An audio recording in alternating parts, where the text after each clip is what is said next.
शरद पवारांचे मित्र असलेले विठ्ठल मणियार सध्या आपल्या समवेत आहेत. आपण त्यासोबत चर्चा करूयात.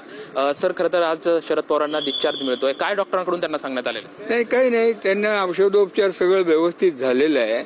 याच्या पुढे किरकोळ औषधं आहेत ती घेत राहतील, ती नॉर्मल आहेत.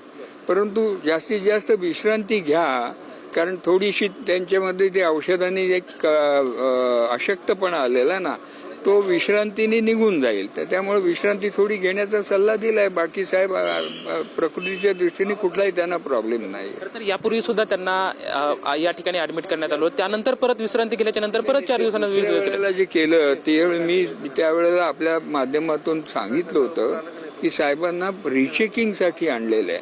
म्हणजे सगळे 8 दिवसाचा त्यांचा कोर्स झाल्यानंतर घरी राहिल्यानंतर पुन्हा एकदा रिचेक करून मग मुंबईला जायचं ठरलं होतं.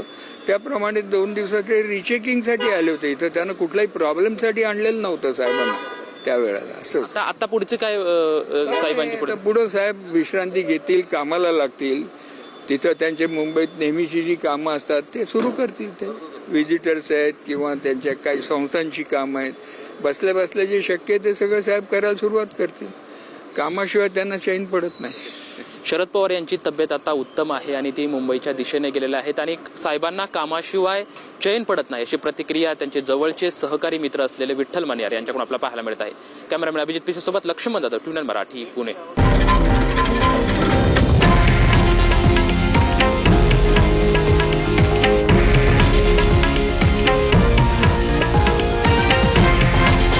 हे आहे देशातील नंबर 1 न्यूज नेटवर्क आणि आपण पाहत आहात TV9 मराठी, एकमेव.